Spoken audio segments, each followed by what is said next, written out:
Well, the NHS has continued to evolve over the last 60 plus years, and GPs have been at the heart of the NHS. But I think over the last few years, GPs have been sidelined from the management of the NHS. And actually this is an attempt, I believe, to get clinicians leading in partnership with high quality managers. We're closer to the patients. We feel the same hurt if they have difficulties in the system. We do understand the populations we're working with. I think the new proposals for GPs to lead on commissioning are sound.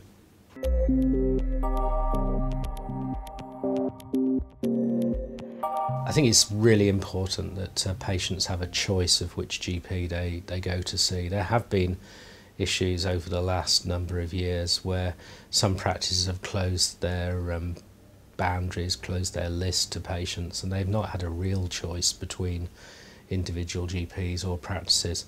I think actually in future, with practices working together in federations, we can provide more choice for patients, not just on the care that a GP might provide, but the extended team, and actually more choice of treatment pathways involving the hospital consultants as well.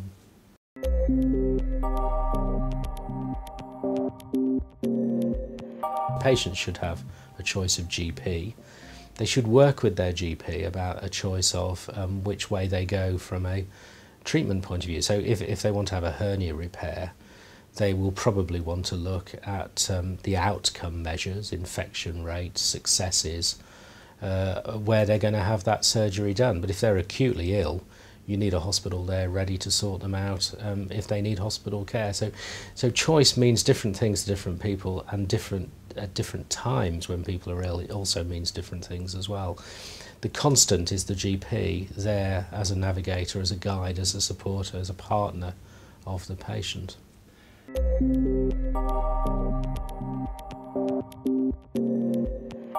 We don't need every GP to be involved in leading commissioning groups. We actually want GPs to provide high quality care. And I think by commissioning and being involved in the decisions, we can broaden the choice for patients. I think it's a good thing. We know through the Health Select Committee's report on world-class commissioning that in the past, in some areas, there have been obstructions by managers. I believe managers and GPs should be working closely together for the good of the patients. And if we can get that to work, then we'll have a real success. What we've got to try and do is get GPs and managers within our own region all up to skill very quickly. I mean, we're talking about a very rapid agenda. This has to go live in April 2012, which means in effect in April 2011 we need to be in shadow form. So there's a real sense of urgency.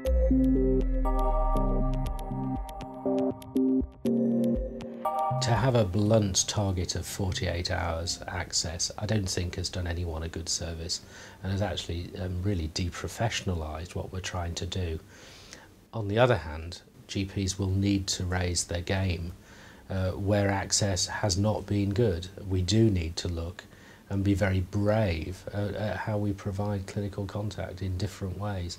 I think in time that will involve more telephone consultations, email consultations, and the use of video through Skype. You know, if you're a busy person working in the centre of one of our cities, to be able to consult with the GP over Skype at a convenient time would be good for the GP actually, and very good for the patient. So I think we need to be creative.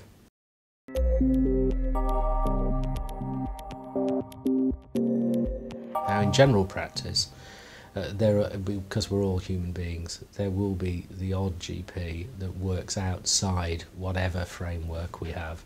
Now, we need to have robust systems in order to make sure that that doesn't happen.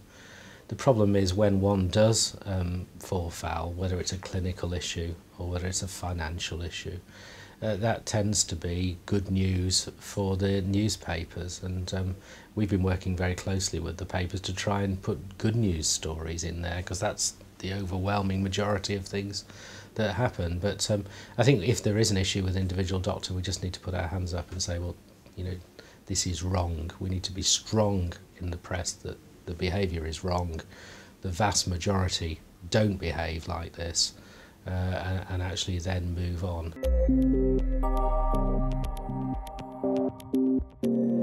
General practice training has improved over the last decade. It's always been ahead of hospital training, but now we have a new curriculum. GPs really know the breadth of outcomes that they need. The problem is, and it is a disgrace, we only have 3 years training. The 3 years is crammed full of content, things that people have to cover, and it increases all the time. Now we've got commissioning, we've got leadership. It needs to be longer. GPs do over 90% of the clinical activity of the interactions with patients, and yet training is so short. So what happens is when they finish their training, they feel very green once they've got their certificate. And that first 5 years after training, they feel very vulnerable, and that's where we need to put a lot of support into them. I think, though, that training needs to increase to 4 or 5 years to really give them the confidence as well as the competence, and that's something that we need to tackle in this region urgently.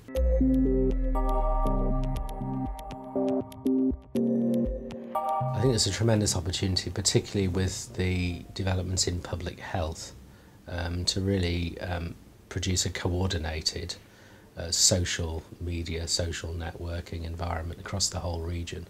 But we need to start targeting populations a lot more in a focused way. And I don't think GPs are fully aware of some of the good evidence about change that's available, and I think this NHS Local will really help that.